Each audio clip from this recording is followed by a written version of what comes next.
What's good, everybody? Welcome to the Pull Up Show. I'm your host, Mr. BJ Matthews, aka B Jizzle. Before we get started, follow us on the YouTube page, the Pull Up Basketball Podcast. Like, share, subscribe. All of our YouTube videos, hit that like button. Y'all come in here, hit the share, subscribe as well. Hit that Cash App, $Slick Rick 1990. That's our Cash App right there. If you guys want to donate to the Cash App, very good, man. Very perfectly fine. I appreciate y'all coming in. We are back. You know what I'm saying? Take some time off, about a week and a half, week and some change, whatever y'all want to call it. But your boy is back, and we back better than ever. As y'all know, the season ended for the Clippers about 2 weeks ago. So ever since then, I've really been kind of just laying low and kind of just being really just recuperating and taking a break from this long season. I'm planning on going to NBA Summer League next month, so that's going to be another chapter in this book. So I said, you know what, I might as well just go ahead and get this out the way, get this rest in there, and take some time away. But we're gonna get back into playoff mode. So today, we're gonna have Game 7, and it's gonna be definitely a game between the Denver Nuggets and the Oklahoma City Thunder. For y'all don't know, the series is tied 3-3. The Nuggets tied the series on Friday night. It was a very, very good game. I watched it entirely, and I think today is gonna be a game for the ages. Now, I want to also put something in there in perspective. We got to go into some stuff going to Game 7 today. We're going to talk about my prediction. We're going to talk about what I think the series has been. And we're going to go from there. Now,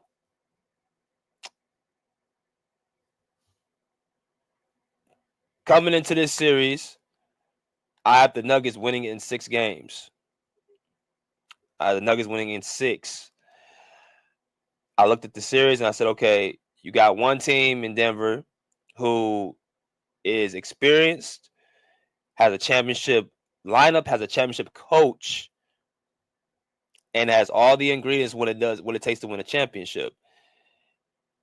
Vice versa, you have a team in Oklahoma City who has the best record in the NBA, has had the best record for the last couple of seasons in the Western Conference. You got that, and then you got basically a team that's added on some pieces: Alex Caruso, Isaiah Hartenstein, some guys that's been able to fill the voids of what OKC needs. Some play in the paint, defense, all that good stuff, right? And a little bit of playoff experience, which OKC needs all of. A very young court with Jalen Williams, Chet Holmgren, Isaiah Joe, the other Jalen Williams, Cason Wallace, and then of course their MVP candidate SGA, Shai Gilgeous-Alexander. Now, y'all know how I feel about OKC. I've said it before. I looked at them as a regular season team. And I ain't saying that to be like harsh or be rude or be, excuse me, down on them. But I said they ain't been challenged. They ain't been tested yet. And y'all know how this goes. In the regular season, it's different from the postseason. You have teams who's had great seasons. And when they get to the playoff against a team that gives them a bad matchup, or a team that has their number, or a team that, has their number during the season, they somehow lose that series. Look at Cleveland. Cleveland's had the best record all year in the Eastern Conference.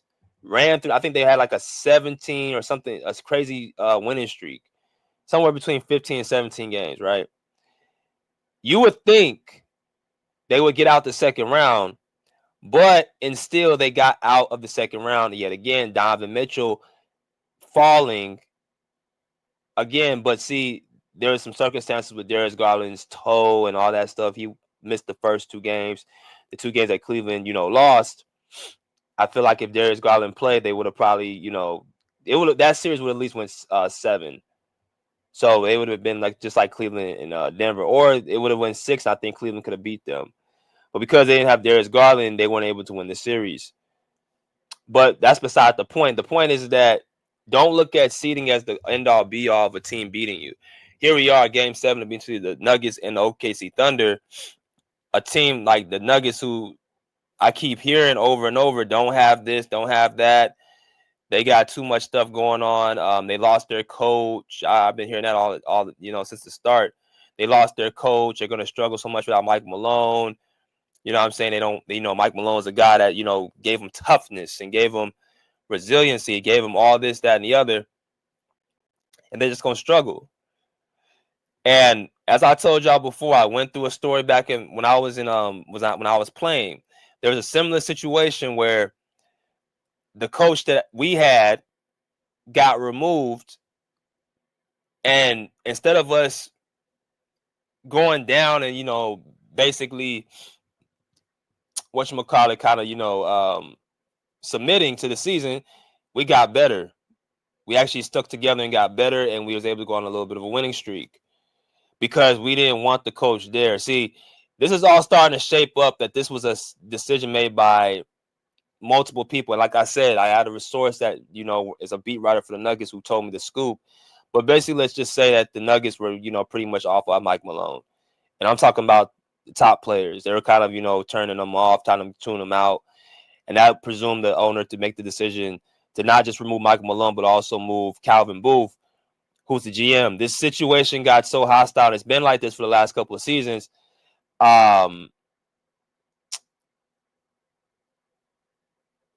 This has been something that's been off for like the last couple of seasons that it's pretty much it's pretty much ran its course. And when you got this between the GM and the head coach, it creates a toxic environment. Mike Malone comes off as a person to me who's very, very headstrong, very stubborn, believes what he believes, and if you don't like it, get the F out. Calvin Booth, I don't know too much about him, but he comes off now, based off of this report by Tony Jones, as the same way. So they decided to make a move, and they basically been able to go on a winning streak. Nuggets have been playing the best basketball. You can say they've been playing as good as basketball as anybody, right? With all the injuries they've dealt with Michael Porter Jr.'s shoulder in the series against the LA Clippers, they still found a way to win that series. With the questions of Russell Westbrook be a fit in the playoffs and do what he's supposed to do, they were able to prevail in that series. Even with people thinking the Clippers were somehow a better team, I kept saying this is a 6 to 7 game series. It's not a 5-game series. I don't know where the Clippers, people thought the Clippers were going to win the 5. First of all, the Clippers don't finish series as early. I don't know why. When's the last time the Clippers have finished a series in 5 games? Every series the Clippers have won within the Ty Lue era has been, at least it's gone the distance of 6 or 7 games. 7 games against the Dallas Mavericks, 6 games against the Utah Jazz. Those are the only 2 series that the Clippers have ever won with the Ty Lue era. Hell, even in the Doc Rivers era, the Clippers couldn't even finish the Mavericks off in 5 games. They finished them off in 6. And then, in the Paul George and Kawhi Leonard era, every loss they've had, it's been a 5-game series with injuries. But the Clippers don't finish series off early, so I knew this was going to be a long series. And then, Lord behold, the Nuggets send the Clippers home in 7. And now you look at this series. You come into this series, people think the Nuggets are going to somehow be such an easy target for the OKC Thunder. And here we are at Game 7 with the injuries to the players, right? So now we are here. Another report has came out.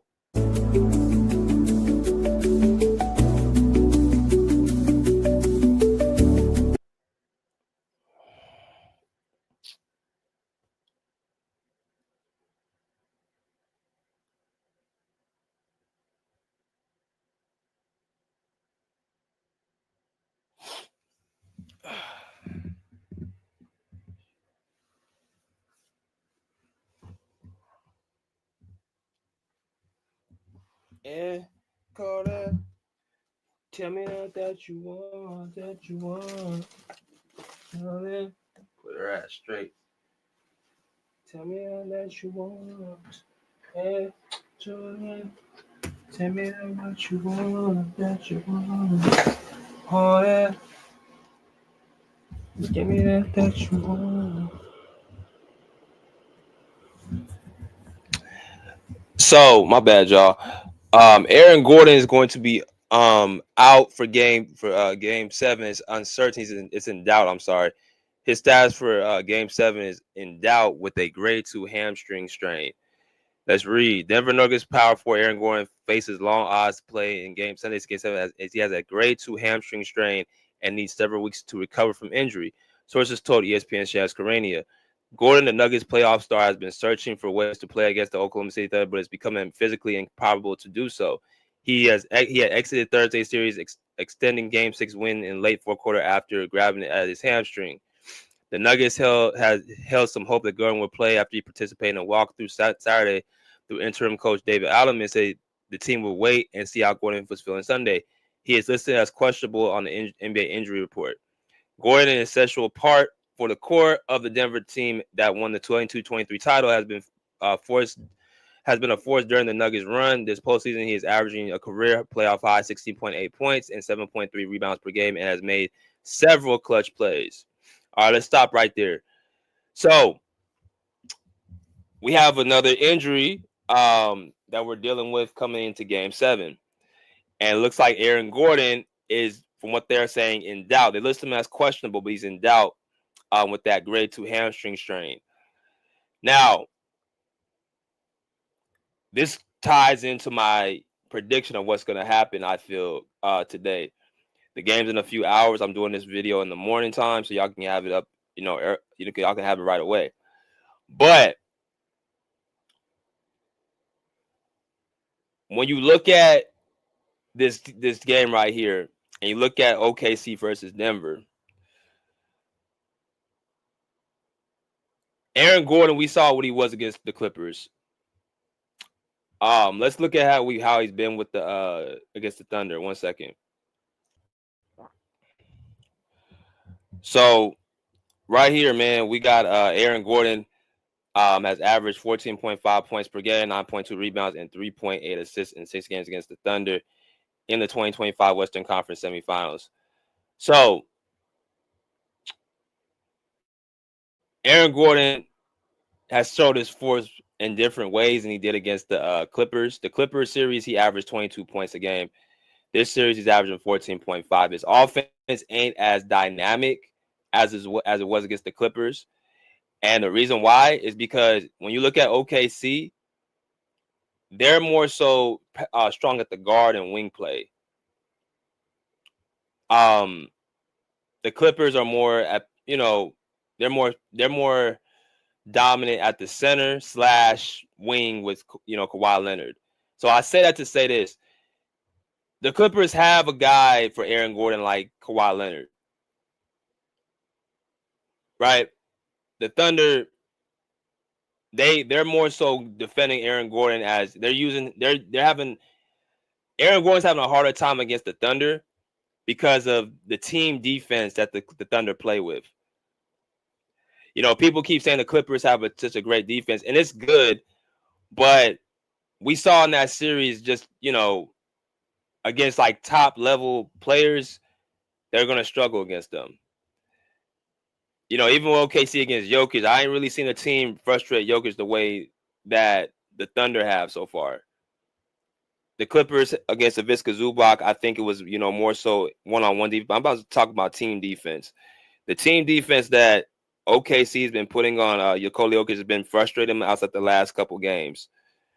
Right? So let me just go back to the point. The thing that makes Aaron Gordon such a big player in this series is the fact that he's having to guard Chet Holmgren and, be on the glass and being able to, take that defensive responsibility. His offense ain't as needed in this series as it was against the Clippers. It's not as needed.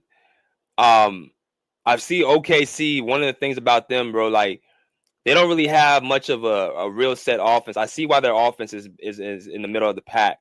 It's usually SGA or Jalen Williams looking just to go ISO against this team. They don't really have too many sets. They run in transition, and at home they do make a lot of threes. But when they're not hitting 3-point shots, their offense becomes very stagnant, and they depend on their defense. But I say this to say this.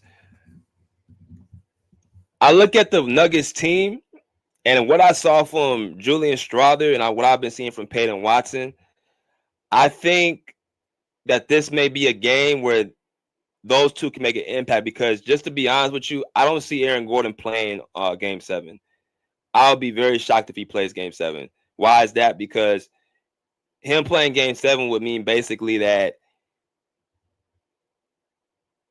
him playing game 7 would basically mean, in my personal opinion, that he's going to be a decoy. He's going to be hobbled. He ain't going to be able to do nothing. It's possible, but I don't think he can play game 7. It's just one of them things that your body's not going to be physically able to. So the Nuggets they're probably already knowing that. They just probably put out there it's questionable until it's close to the game time. So the Thunder don't really have much they can't really game plan. So I don't think Aaron Gordon's going to be good to go tonight or today. So they're going to be depending on Peyton Watson to probably be starting. Peyton Watson, I heard in his post game said he's ready for the start. He's ready to, basically play. He's another athletic, 3-4 athleticism, can jump out the gym, all that good stuff. So if the only responsibility for Aaron Gordon is to really stop and be able to guard Chet Holmgren, I think Peyton Watson can take on that challenge. And I think against a team like Oklahoma City, you have to be able to score. What I saw from Julian Strawther in Game 6, and actually what I've been seeing from him the entire season, I've been knowing who he is for the entire year. A sharpshooter. He has some length. I think he's 6'5", got a nice handle, can, take people off the dribble. I was able to see that in Game 6 quite a bit. So going back to my prediction, I had the Nuggets winning this series in 6. Now that Aaron Gordon's out this series, people are going to pretty much say that OKC has it in the bag. I'm going to play devil's advocate.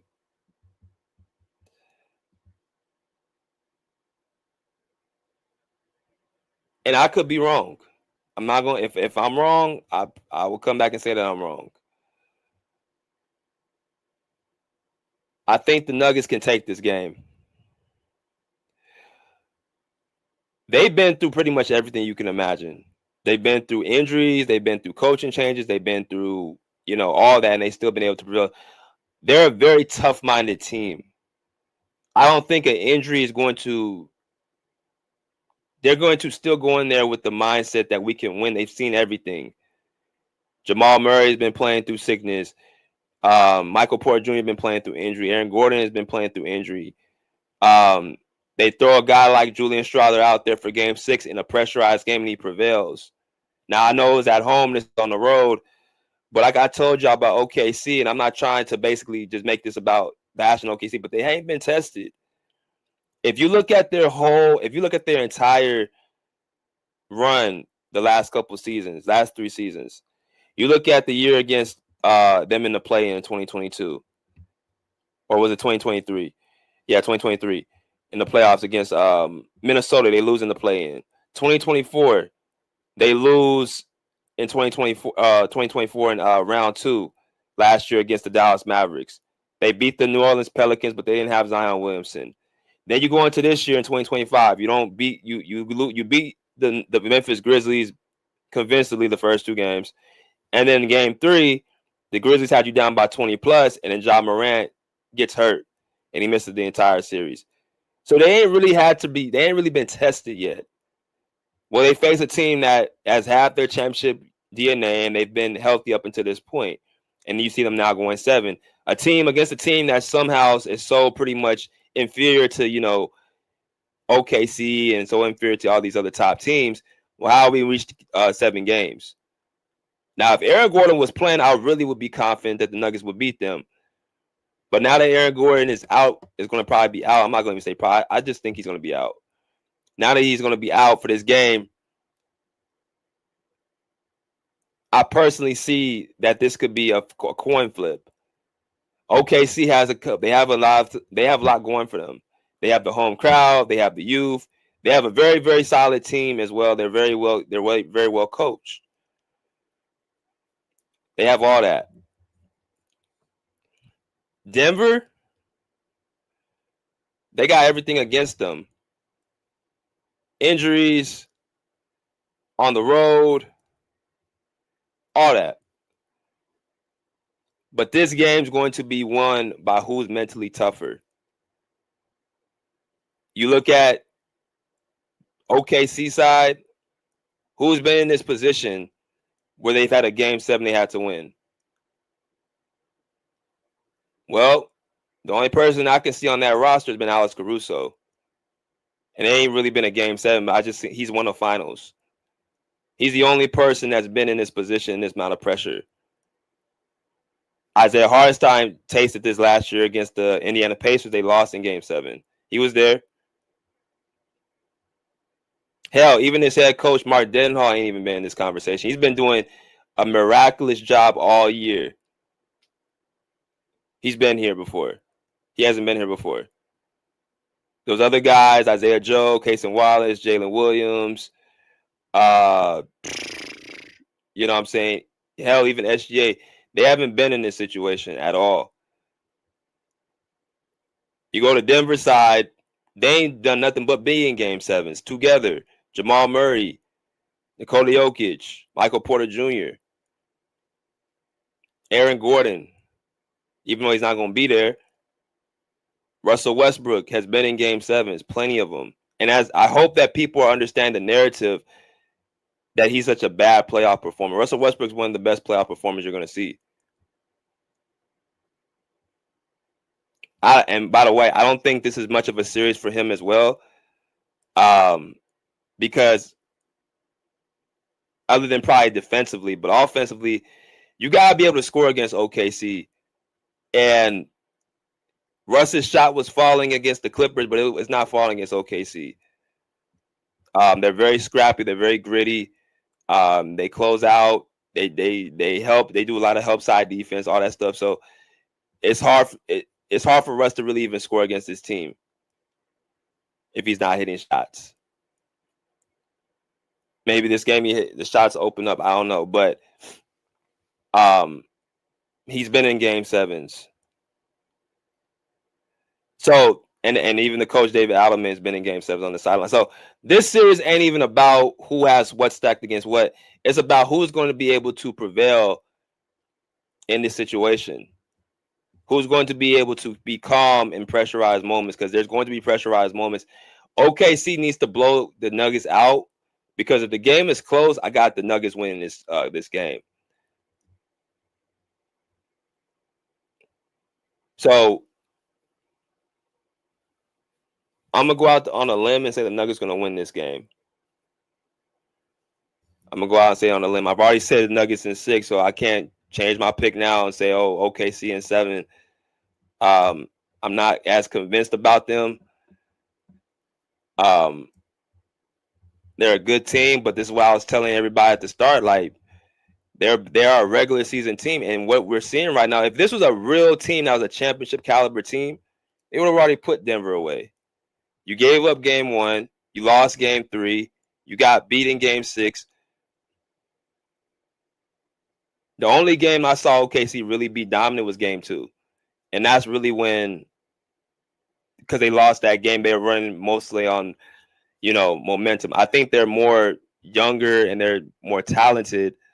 But as far as cohesiveness, as far as chemistry, I don't think they have it.